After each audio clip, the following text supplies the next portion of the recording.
শুভেন্দু অধিকারী পশ্চিমবঙ্গে কালীগঞ্জে ঢোকার সাথে সাথে হিন্দুরা তাকে ঘিরে ফেলেছে। বারে বারে ঘুঘু তুমি খেয়ে যাও ধান, এইবার ঘুঘু তোমার যাবে পরাণ, কিন্তু কেউ তোমাকে বাঁচাতে আসবে না দাদা, এবার তোমার অবস্থা খারাপ হবে। দর্শক, আপনারা দেখতে পাচ্ছেন যে পশ্চিমবঙ্গের মাদ্রাসাগুলোতে গান বাধ্যতামূলক করার ঘোষণা দেওয়ায় এই মুহূর্তে থালাপতি বিজয় সহ সকলে মিলে শুভেন্দু অধিকারীকে গণধোলাই দিচ্ছে এবং জুতা পেটা করছে। বাংলাদেশ এবং যদি ভারত যুদ্ধ শুরু হয়ে যায় তাহলে বাংলাদেশের 18 কোটি মানুষ আমাদের যার যা কিছু আছে আমরা তা নিয়ে প্রস্তুত থাকব। ইনশাল্লাহ আমরা এই ভারতকে একটা উচিত শিক্ষা দিয়ে তাহলে আমাদের যে 7 সিস্টার এগুলোকে উদ্ধার করার আগ পর্যন্ত আমরা ফিরবো না। ইনশাল্লাহ আমরা ভারতকে চরম শিক্ষা দিব। খেপে গেছে ভাই, এবার আর রক্ষা নাই। মহিলা পুরুষ একসাথে মাঠে নেমেছে, বিজেপিকে এবার ক্ষমতা থেকে নামিয়েই ছাড়বে। মাদ্রাসায় বন্দে মাতরম গান চালু করার হুমকি দেওয়ায় এবার এই শুভেন্দু অধিকারীকে প্রকাশ্যে ধোলাই দিয়ে জুতা পেটা করেছে অভিনেতা থালাপতি বিজয়। এর ভিতরে একটি ঘটনা যেটা দেখলে আপনাদের মনে প্রশান্তি আসবে, আত্মা শান্তি পাবে। আর একটা ঘটনা যেটা দেখার পরে ক্ষোভে বিক্ষোভে আপনাদের হৃদয়টা বিদীর্ণ হয়ে যাবে। আমি এই দুটি বিষয় নিয়েই আপনাদের সাথে আজকে একটু ছোট্ট করে কথা বলবো। প্রথম কথা আসি, ঈদের পরে বড় দুইটা রদবদল হবে। শিলং বিদায় হয়ে প্রমোশন পাবে, বিদায় হবে প্রেসিডেন্টের জায়গায় গিয়ে শিলং বসবে, আর শিলংয়ের জায়গায় আসবে বাবর। আলহামদুলিল্লাহ আলহামদুলিল্লাহ আলহামদুলিল্লাহ, রামিসা হত্যার যে আসামি ছিল তার কিন্তু ফাঁসির অর্ডার রায় হয়েছে। দেখেন আপনারা, তাকে কিন্তু ফাঁসির জন্য। প্রিয় দর্শক, গুরুত্বপূর্ণ তাজা খবর, আপডেট টপিক এবং ব্রেকিং নিউজ গুলো আপনাদের মাঝে শেয়ার করতে যাচ্ছি। একদম না টেনে লাইক করে শেষ পর্যন্ত ভিডিওটি দেখতে থাকুন। উত্তেজনা, যেই কোনো মুহূর্তে গোলাগুলি শুরু হয়ে যেতে পারে, যেই কোনো মুহূর্তে যুদ্ধ শুরু হয়ে যেতে পারে। বাংলাদেশ এবং যদি ভারত যুদ্ধ শুরু হয়ে যায় তাহলে বাংলাদেশের 18 কোটি মানুষ আমাদের যার যা কিছু আছে আমরা তা নিয়ে প্রস্তুত থাকব। ইনশাল্লাহ যদি যুদ্ধ শুরু হয়ে যায়, আমাদের বিডিআর যদি যুদ্ধ শুরু করে দেয়, আমরা তাদের পাশে থাকব। এমনকি অস্ত্র হাতে নিয়ে আমরা এই ভারতের বিরুদ্ধে আমরা আমাদের সৈনিকদের পাশে দাঁড়াবো। প্রয়োজনে আমাদের এই 18 কোটি মানুষের 18 কোটি সৈনিক হিসেবে আমরা কাজ করব। প্রত্যেকটা নর নারী এই ভারতীয় আগ্রাসন শক্তিকে আমরা রুখে দেব ইনশাল্লাহ। আমাদের পাশে যদি চীন পাকিস্তান থাকে, ইনশাল্লাহ আমরা এই ভারতকে একটা উচিত শিক্ষা দিয়ে আমরা যদি একবার শুরুই হয়ে যায়, আমরা একবার যদি যুদ্ধে নেমেই পড়ি তাহলে আমাদের যে 7 সিস্টার এগুলোকে উদ্ধার করার আগ পর্যন্ত আমরা ফিরবো না। ইনশাল্লাহ আমরা ভারতকে চরম শিক্ষা দিব। ভারত একটি লজ্জাহীন রাষ্ট্র, তাদের লজ্জা নাই। তাদের যদি লজ্জা থাকতো, তাদের যদি বিবেক থাকতো, তাহলে তারা 2001 সালের এই ভরাইবাড়ির যুদ্ধের কথা তারা স্মরণ করত।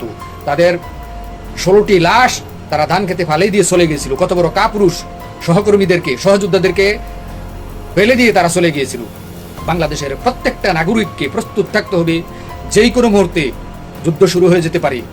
বাংলাদেশের উপরে এখন আছে ভারতীয় কিছু রাজাকার। এই রাজাকারের কে বাংলাদেশে ফেরানোর জন্য, এই ফ্যাসিস্টকে বাংলাদেশে ফেরানোর জন্য ভারত উঠে পড়ে লেগেছে। কারণ জনাব তারেক রহমান সাহেব লন্ডনে যে চুক্তিগুলা করে এসেছিলেন, উনি ওই চুক্তির মধ্যে একটা তো নাই। এখন তিনি এগুলাকে পল্টি নিয়েছেন, যেটা আরও আগে নেওয়া উচিত ছিল। আমি মনে করি তিনি সঠিক একটা সিদ্ধান্ত নিয়েছেন, সেজন্য তাকে আমি ধন্যবাদ জানাই। বাংলাদেশ ভারত ইস্যুতে বাংলাদেশে কোনো দল নাই, শুধু একটাই দল, বাংলাদেশ এবং ভারত। এই দুই দলের বাইরে আর কোনো দল থাকবে না বাংলাদেশে। আমরা ঐক্যবদ্ধভাবে, যেই সরকার থাকবে ক্ষমতায়, ভারত ইস্যুতে আমরা সবাই তার পাশে থাকবো। ইনশাল্লাহ আমাদের বিজয় হবে। আমাদের বাংলাদেশের দিকে তারা যেভাবে গুলি ছুড়েছে, সাথে সাথে বিএসএফ তার বিজিবি তাদের জবাব দিয়েছে। তাই তারা লেজ গুটি পালাতে বাধ্য হয়েছে। তাই আমাদেরকে ঐক্যবদ্ধ থাকতে হবে, দলমত নির্বিশেষে, সর্বদলের সর্বশ্রেণীর সর্বপেশার মানুষ ঐক্যবদ্ধভাবে আমরা ভারতের মোকাবেলা করবো ইনশাআল্লাহ। গত 2 দিনে বাংলাদেশে দুটি গুরুত্বপূর্ণ ঘটনা ঘটেছে। এর ভিতরে একটি ঘটনা যেটা দেখলে আপনাদের মনে প্রশান্তি আসবে, আত্মা শান্তি পাবে। আর একটা ঘটনা যেটা দেখার পরে ক্ষোভে বিক্ষোভে আপনাদের হৃদয়টা বিদীর্ণ হয়ে যাবে। আমি এই দুটি বিষয় নিয়েই আপনাদের সাথে আজকে একটু ছোট্ট করে কথা বলবো। প্রথম কথা আসি, আগে যেটা আপনাদের হৃদয় বিদীর্ণ হয়ে যাবে, বিক্ষোভে আপনারা ফেটে পড়বেন, ঘৃণা উৎপাদিত হবে, সেই কথাটি আগে একটু আসি। তারপরে যেটা দেখলে আপনাদের মনে শান্তি আসবে সেইটা পরে ভিডিও সহ দেখাবো। নাসিরউদ্দিন পাটোয়ারি সে তো প্রত্যেক শুক্রবারে এক এক জায়গায় গিয়ে জুমার নামাজ আদায় করে। এরই ধারাবাহিকতায় গত শুক্রবারে গিয়েছিল ঝিনাইদহে। সে জুমার নামাজ পড়ে যখন বের হচ্ছে, বের হবার পরপরই ইসলামী বিশ্ববিদ্যালয়ের ছাত্র দলের যিনি আহ্বায়ক, এই ব্যক্তির নেতৃত্বে যুব দলের আরো কতিপয় মাস্তান দেশীয় অস্ত্রশস্ত্র নিয়ে নাসিরউদ্দিন পাটোয়ারি এবং তার সঙ্গীদের উপরে হামলা চালায়, নির্মমভাবে হামলা চালায়, আক্রমণ করে নাসিরউদ্দিন পাটোয়ারিকে কিল, ঘুষি, চর থাপ্পড় দেয় এবং তার অন্যান্য সঙ্গীদেরকে পিটিয়ে আহত করে এবং রক্তাক্ত করে। এখন কথা হচ্ছে, নাসিরউদ্দিন পাটোয়ারির উপরে এই আক্রমণটা কেন হচ্ছে? নাসিরউদ্দিন পাটোয়ারি কি কাউকে ডিম ছুঁড়ে মেরেছে? সে কি কারোর উপরে আঘাত করেছে, আক্রমণ করেছে? কোনো ব্যক্তি যতক্ষণ পর্যন্ত আপনাকে শারীরিকভাবে লাঞ্ছিত না করে, আক্রমণ না করে, আপনার উপরে ধারালো অস্ত্রশস্ত্র বা দেশীয় অস্ত্রশস্ত্র নিয়ে আক্রমণ করে না বসে, আপনি ততক্ষণ পর্যন্ত তাকে আক্রমণ করতে পারেন না। যদি আপনি সেটা করেন তাহলে আপনি সন্ত্রাস, আপনার সংজ্ঞা সরাসরি আপনি সন্ত্রাসের ভিতরে পড়ে যাবেন। তো এই নাসিরউদ্দিন পাটোয়ারি, সে তার কথার ভিতরে, তার কথার মাধ্যমে মাঝে মাঝে সীমা ছড়িয়ে যাচ্ছে, ঠিক আছে, সে তো তার মুখের মাধ্যমে বলছে, সে তো কাউকে শারীরিকভাবে লাঞ্ছিত করছে না, কাউকে ক্ষতিগ্রস্ত করছে না, কারো রক্তাক্ত করছে না, সে তার মুখ দিয়ে আক্রমণ করছে। তো আপনার কাছে যদি যুক্তি থাকে, আপনি তার থেকে আরো বেশি পরিমাণ যুক্তি নিয়ে আপনি তার উপরে ঝাঁপিয়ে পড়েন, মুখ দিয়ে ঝাঁপিয়ে পড়েন, হাজারবার আপনি তাকে যুক্তি দিয়ে আপনি তাকে পরাস্ত করার চেষ্টা করেন, কেউ তো বাধা দেবে না।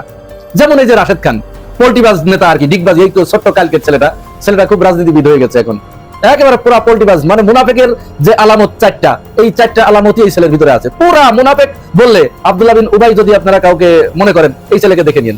একটা সিটের লোভে, জাস্ট একটা সিটের লোভে, একটা এমপির লোভে, নিজের দল গুছানো একটা দল, আরে সেই দলটা ছেড়ে নুরুল হক নূরকে, ওই নুরুল হক নূরই কাজ করেছে, আর এই রাশেদও সেই একই কাজ করছে, করে বিএনপির কাছে, বিএনপির ছায়ার তলে লুঙ্গির নিচে ঢুকে গিয়ে সেখান থেকে একটা আসন বাগিয়ে নিয়েছে। তারপরে তো জনগণ লাথি দিয়ে তাড়িয়ে দিয়েছে। এই সমস্ত চরিত্রহীন ছেলেপেলেকে জনগণ ভোট দেয়, সে এখন নব্য বিএনপি হয়েছে। এখন আসলে আদতেও বিএনপি নাকি কোনো অধিকারী আছে আমাদের জানা নাই, পরিষ্কার তো করে না, গুপ্ত, এক নাম্বার গুপ্ত। নাসিরউদ্দিন পাটোয়ারি আগেই বলেছি যে তাকে আপনি যুক্তি দেন, যুক্তি দিয়ে তাকে আপনি মৌখিকভাবে আক্রমণ করেন, সে মৌখিকভাবে আক্রমণ করছে, আপনি মৌখিকভাবে আক্রমণ করবেন। যখন সে আপনার উপরে ঝাঁপিয়ে পড়বে অস্ত্র নিয়ে, তখন আপনি তাকে অস্ত্র নিয়ে ঝাঁপিয়ে পড়বেন তার উপরে। কিন্তু আমরা তার উল্টা দেখছি।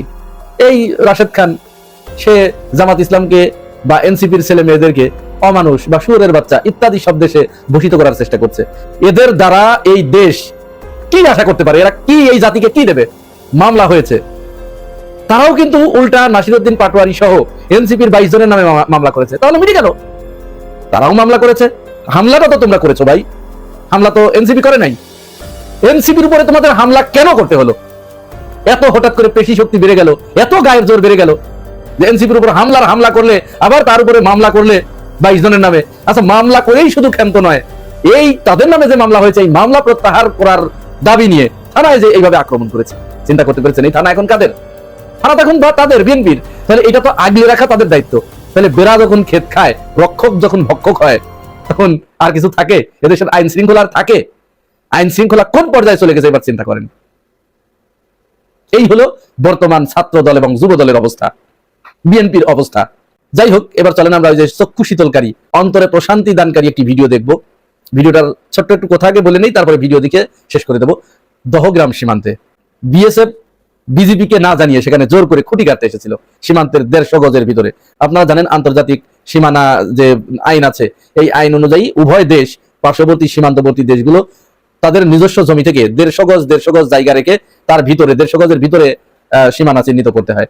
তাহলে 150 গজ 300 গজ জায়গা মাঝখানে পড়ে থাকে, ওইটা হচ্ছে 0 পয়েন্ট বলে। তো দুই দলই ফেলে রেখেছে, দুই দেশই। বিএসএফ বিজিবিকে না জানিয়ে গতকাল তারা এসেছিল চোরের মতো খুঁটি কাটতে। এই খবর পেয়েছে ভাই বিজিবি পাওয়ার পরে ছুটে গেছে। প্রথমত ছুটে যাওয়ার পরে তারা প্রথমে বাধা দিয়েছে, বলছে খুঁটি কাটতে দেবো না, খুঁটি তুলতে বাধ্য করেছে। বিএসএফ খুঁটি তুলতে বাধ্য হয়েছে। এই যে বাধ্য যে করেছে, বিজিবির শব্দ চয়ন দেখুন, মানে এখানে ওই যে বিএসএফ কি কোন থোড়াই কেয়ার, নো থোড়াই কেয়ার, ডন কেয়ার। এর ভিতরে ভাবছে যে দাদা আমরা বড় দেশ, সম্ভবত যা বলবো সেটাই এখানে আইন হয়ে যাবে। কেউ একজন সম্ভবত ফটর আর একটু বেশি করেছে। এবার ওইখানে যে দায়িত্বপ্রাপ্ত অফিসার ছিল বিজিবির, তার দেখুন একটু ভাবটা একটু দেখুন। কথা বলতে দেশ কথা বলবেন না। আপনি কি আমার ভাই গেছেন, ভারতের কাছে হেডান হয়ে গেছেন আপনি। দেশ কথা বলবেন না, আপনার সেটার বাল আমি, সেটার বাল আমার, ধনের বাল কামিয়া, দেশ কথা বলো। তুমি কি দেশের ভারতের প্রধানমন্ত্রী নাকি তুমি? ফালতু কথা বলতেছ।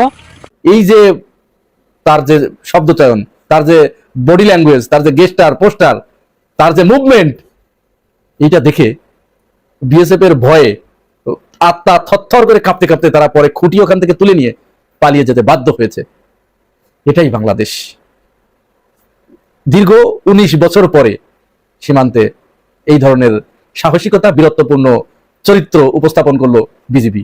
আসলে বিজেপিকে এতদিন ছোট করে রাখা হয়েছিল। রাষ্ট্র যদি প্যাট্রোনাইজ করে, যথাযথভাবে যদি এই বাহিনীটাকে সাপোর্ট প্রদান করে, তাহলে এই বাহিনী বিএসএফ এর কাছে মাথা নত করার বাহিনী নয়, এবং ভবিষ্যতে আরো কিছু আসছে। খোঁজো আরএসএস বিজেপির মালদের, খোঁজো, তারাও এখনো যদি না তাড়াতে পারো, তোমার বাড়ি ঘর সব শেষ হয়ে যাবে। বাংলা ছাড়া করো, শুভেন্দু অধিকারী, অসীম সরকার, শান্তনু ঠাকুরকে পায়খানা করা বন্ধ করে দাও, জিনা হারাম করে দাও ওদের। 4.5 থেকে 5 কোটি মানুষ চিরকালের জন্য শেষ হবে। 1857 সালে সিপাহী বিদ্রোহ, কারা লড়াই করেছিল? মুসলমানরা, 56,000 প্রাণ গেছিল। ভারতের স্বাধীনতা সংগ্রাম, নেতাজিকে বাঁচানোর চেষ্টা কারা করেছিল? মুসলমানরা করেছিল, প্রাণ দিয়েছিল। করোনা আতঙ্ক, টাকা পয়সা সমস্ত কিছু দিয়ে কারা সাহায্য করেছিল? মুসলমানরা করেছিল। যে যেখানে আছে বাঙালি এক হও, বিভৎস মারো, মারতে মারতে মারতে মারতে মারতে বাংলা ছাড়া করো, বাংলা ছাড়া করো। শুভেন্দু অধিকারী, অসীম সরকার, শান্তনু ঠাকুরকে পায়খানা করা বন্ধ করে দাও, জিনা হারাম করে দাও ওদের। বাংলাকে এখনো বাঁচাতে চাইলে সমস্ত রাজনৈতিক দল এক হও। এখানে সিপিএম, তৃণমূল, কংগ্রেস, বিজেপি বলে না। আমি বিজেপি মানে হারামিদের কথা বলছি না, আমি বলছি বিজেপির সমর্থক যারা না জেনে করছে। সমস্ত মানুষ এক হও, বাংলা এবং বাঙালিকে বাঁচাতে মারো, পাড়ায় পাড়ায় খোঁজো আরএসএস বিজেপির মালদের, খোঁজো, তারাও এখনো যদি না তাড়াতে পারো, তোমার বাড়ি ঘর সব শেষ হয়ে যাবে। বাংলা বাঙালি জাতিকে শেষ করা লাঠি ঝেঁটা নিয়ে তারা করবে বাঙালিরা, শুধু ছেলেরা নয়, বাড়ির বউগুলো বটি নিয়ে তারা করবে। ইসলামী ফাউন্ডেশনের নতুন ডিজি নিয়োগ করা হয়েছে। এই নতুন ডিজি নিয়োগে আমরা দেখতে পাচ্ছি যে জামাত শিবির খুশি, তাদের মধ্যে এক প্রকার খুশির বন্যা। তার প্রকাশ্যে আনন্দ প্রকাশ করছে এবং বিএনপি সরকারকে ধন্যবাদ জানাচ্ছে যে না, একজন ভালো আলেমকে, একজন ইমামকে এই প্রশাসনিক পদে নিয়োগ দেওয়া হলো। অন দি আদার হ্যান্ড, চরমোনাইতে হতাশা, যারা ক্ষুব্ধ। দর্শক, তাহলে কি ঘটেছে? বিএনপি কি জামাতের কাউকে ইসলামী ফাউন্ডেশন ডিজি বানিয়েছে? না দর্শক, বিএনপি একটা ভালো নিয়োগ দিয়েছে, এটা জামাতপন্থী আলেম ওলামারা প্রকাশ্যে বলছে। দর্শক, ইসলামী ফাউন্ডেশনের নতুন মহাপরিচালক মুফতি মহিবুল্লাহ হিল বাকি, আমি তার সম্পর্কে ডিটেলস বলবো, আপনাদের জানাবো। তার আগে বলিনি যে বিএনপি জামাত জোট ছাড়ার পরেই, বিএনপির সাথে চরমোনাই জামাত জোট ছাড়ার পরেই বিএনপির সাথে যোগাযোগ শুরু করেছে এবং বিএনপির সাথে তাদের সম্পর্কের ডেভেলপমেন্ট হয়েছে। এখন চরমোনাইয়ের তো কোনো রাজনীতি নেই, তাদের রাজনীতি হচ্ছে ধর্ম ব্যবসা। এ কারণে তারা বাইতুল মোকাররমের খতিব চায়, তারা ইসলামী ফাউন্ডেশনের ডিজি চায়। ইসলামী ফাউন্ডেশনের মাধ্যমে বাইতুল মোকাররমের খতিব থেকে শুরু করে আরো অনেক কিছু নিয়ন্ত্রণ করা যায়। তারা এরকম দু একটা পদ পদবি চায়, এছাড়া তেমন কিছু চাই না। এমনকি আওয়ামী লীগের সাথেও দেন দরবার করে ইসলাম বাইতুল মোকাররমের কিন্তু বেশ কয়েকজন ইমাম থাকে। তো বাইতুল মোকাররমের একজন পেশ ইমাম ছিল একদম খাস চরমোনাই, আমি তাকে চিনতাম, আমার সাথে পরিচয় ছিল, একদম চরমোনাই মুরিদ, বাইতুল মোকাররমের ইমাম, আওয়ামী লীগের আমলে নিয়োগপ্রাপ্ত। তো চরমোনাই কিন্তু দেন দরবার করে এইসব দিক নিতে চায়। তাদের রাজনীতি যেহেতু ধর্ম ব্যবসা, এগুলো তারা চায় এগুলো। সাপোজ জামাতের যদি সুযোগ থাকে যে বিএনপি বা কোনো সরকার তাদেরকে কিছু দিবে, তাহলে তারা চাইবে বিশ্ববিদ্যালয়ের ভিসি, যে আমাকে অমুক বিশ্ববিদ্যালয়ের ভিসি বানিয়ে দেন।